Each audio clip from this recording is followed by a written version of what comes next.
Bueno, ahora, por ejemplo, vamos con el turno de Cristina Díaz, que nos pregunta: ¿me podría explicar qué funciones tiene y para qué sirve el Cabildo? ¿No es un gasto innecesario?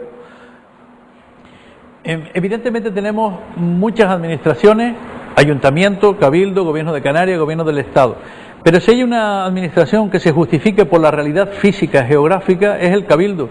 El Cabildo es el gobierno de la isla. Está así incluso definido en la Constitución española.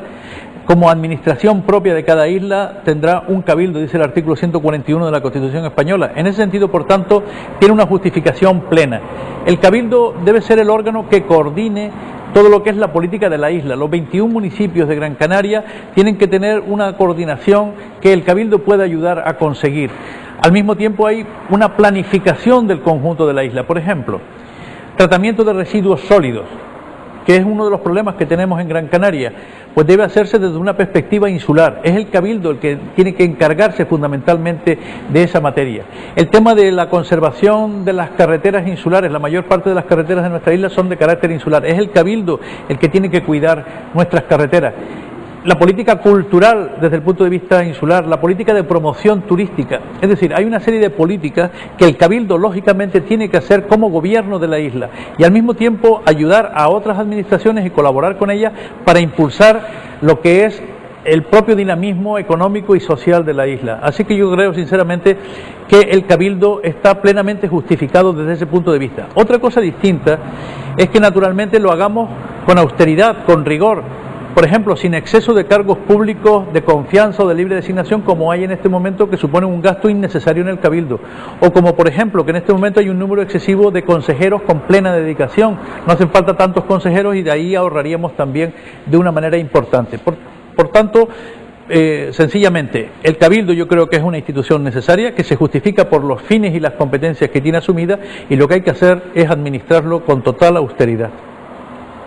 Yo creo que esta pregunta, que la ha hecho una persona, pero creo que ha servido para quitar las dudas de muchas personas que tienen eso, ciertas dudas con respecto a las funciones del Cabildo, ¿no? Hay tantos ayuntamientos, tantas administraciones, la gente quiere saber un poco. Pues muy bien contestado. Bueno, vamos con otra pregunta. Por ejemplo, Patricia Hernández nos dice: ¿realmente lo que se recicla o se junta en el vertedero? Desgraciadamente, ya lo apunté antes, tenemos un problema muy importante en Gran Canaria, que es el reciclaje de los residuos sólidos. Y en estos momentos tenemos fundamentalmente dos vertederos, Salto del Negro y Juan Grande, y prácticamente están ya colmatados, están casi cubiertos. Tenemos, por tanto, un problema muy importante ahí de contaminación. Y desgraciadamente, además, esos residuos que llegan a esos vertederos apenas son tratados con carácter previo en un 10%. Eso quiere decir que el 90% de la basura que se tira allí está sin hacer un tratamiento previo, sin separar por, digamos, por ejemplo, plásticos de lo que son cartones, etcétera, etcétera, con lo cual realmente estamos ante un problema muy grave de Gran Canaria que hay que abordar, y el Cabildo es el que tiene que abordarlo, haciendo una planificación del tratamiento de los residuos sólidos que permita, entre otras cosas, limpiar nuestros barrancos, porque los tenemos muy mal desde el punto de vista de contaminación. Hay que mentalizar también a nuestra población, porque a veces los políticos hablamos mucho de promesas electorales y de tratar de ganarnos al electorado, pero hay que pensar también en que tenemos que transmitir las obligaciones de los ciudadanos, la mentalización de los ciudadanos, y desde luego una cosa importantísima es que todos cuidemos al máximo Gran Canaria. Muy bien, seguimos con más preguntas, tenemos aquí muchas que van entrando, la gente tiene muchas dudas, quiere aclararse un poco las ideas ya cuando quedan solo 3 días para el momento clave. Por ejemplo, nos dice Héctor Pérez, nos dice: después de 4 años donde se han discriminado a las demás islas en favor de Tenerife, ¿es el momento de Gran Canaria o de Canarias? Yo creo desde luego que este es el momento de Gran Canaria, pero no para ponernos por encima de nadie, sino simplemente para recuperar la posición que merece y que precisa en el conjunto del archipiélago. Nosotros tenemos que tener una autonomía que sea una autonomía equilibrada. Por eso en el Estatuto de Autonomía de Canarias es el único estatuto de autonomía de toda España que habla de doble capitalidad, el único. De las 17 comunidades españolas, ninguna tiene el problema que tenemos nosotros, y es la única región española, la única comunidad autónoma que tiene doble capitalidad. Se hizo también una ley de sedes para equilibrar el número de consejerías en un sitio o en otro. Se hizo una distribución de las sedes de las instituciones del Gobierno de Canarias, Parlamento, etcétera. En definitiva, tenemos que tener una autonomía equilibrada. Y si hay algún tipo de privilegio de carácter presupuestario o en la ejecución presupuestaria a favor de alguna isla, hay que corregirlo. Y desde luego el Cabildo de Gran Canaria, si yo lo presido, estará muy vigilante para que Gran Canaria no salga perjudicada en ninguna de las acciones del Gobierno de Canarias. Muy bien, bueno, vemos que aquí hay personas que le importa, que le interesa mucho el tema del transporte público, tanto a nivel municipal como a nivel sí, un poco insular, ¿no? Por ejemplo, nos dicen, en la entrevista a José Manuel Soria le preguntaron el precio de un billete de guagua. Ahora yo le pregunto a usted, ¿cuánto cuesta un billete de guagua desde Las Palmas hasta Maspalomas? Me parece increíble que para un trayecto de esta distancia cueste lo que cueste ese billete. Sí, yo he estado mirando precisamente en estos días precios y demás para hacer una comparación también con otros medios de transporte. Creo que ese trayecto que me hacen la pregunta, yo creo que está en la ida y vuelta en torno a 7 euros, o una cosa así, no estoy absolutamente seguro, pero creo que es así y en todo caso es un trayecto que yo no tomo con frecuencia, pero me parece que sí, que puede resultar excesivo, que el transporte terrestre es una de las necesidades de vigilancia muy intensa. La Autoridad Única del Transporte depende del Cabildo de Gran Canaria. Es necesario, entre otras cosas, una mejor coordinación entre guaguas municipales, que es de la empresa municipal de transporte urbano, y Global, que es la empresa que tiene a su vez la concesión del transporte del resto de la isla.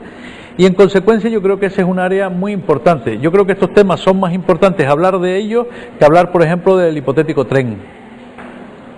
Ajá. Muy bien. Vamos con otra pregunta que nos formula Rosa Agulló y Obrador, desde la Universidad Oberta de Cataluña. Nos dice, ¿qué medidas va a tomar para disminuir la tasa de abandono animal en las islas?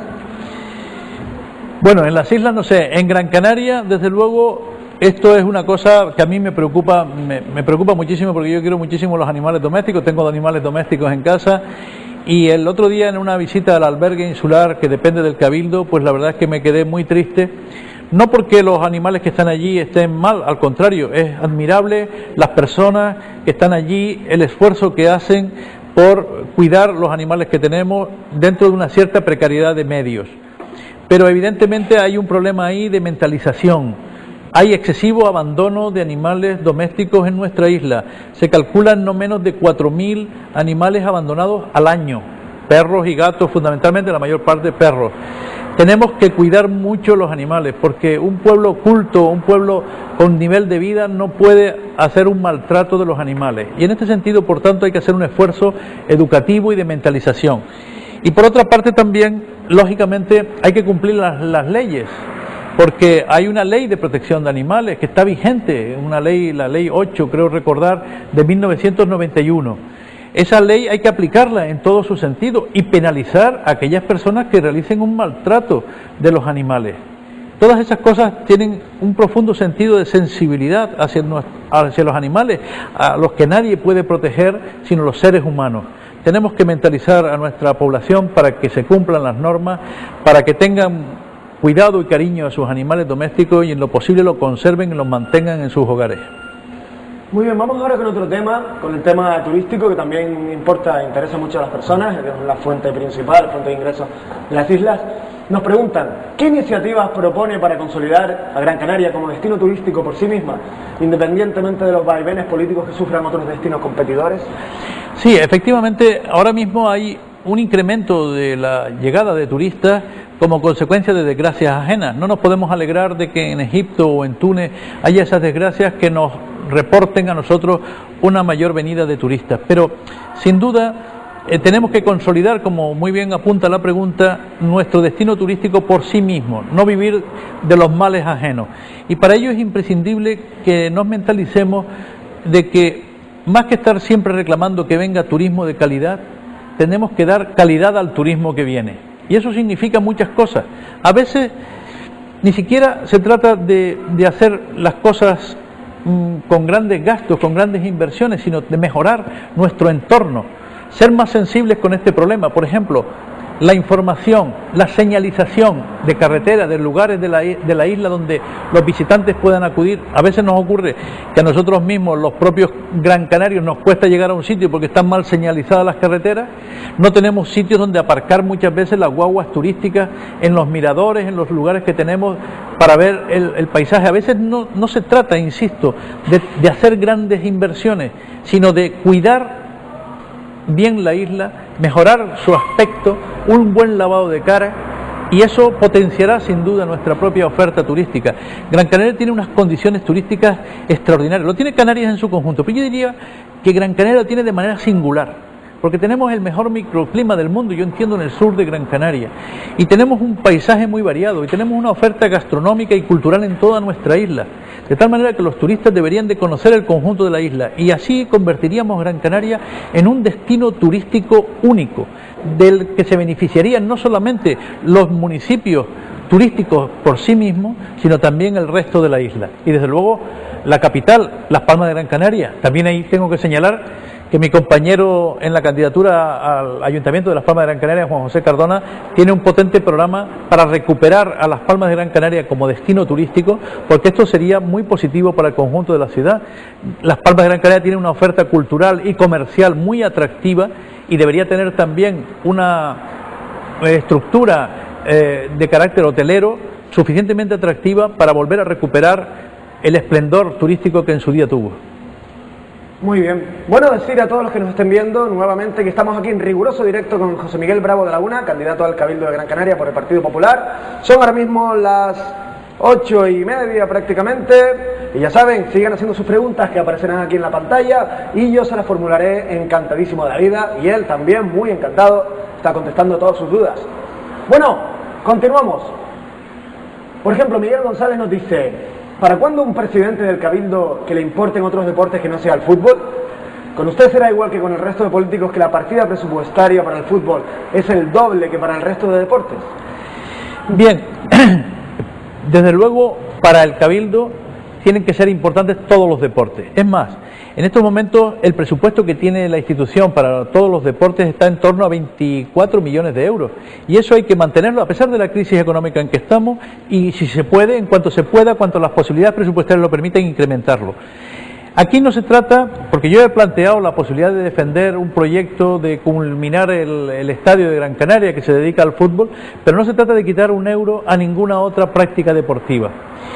Yo creo que la pregunta encierra una afirmación en la que no estoy completamente de acuerdo, permítame decírselo, y es que entiendo que el presupuesto de deportes del Cabildo, el fútbol no es el doble que para el resto de los deportes. Es más, por ejemplo, en el tema del baloncesto el presupuesto es más alto que el que se destina en su caso a subvencionar la práctica del fútbol.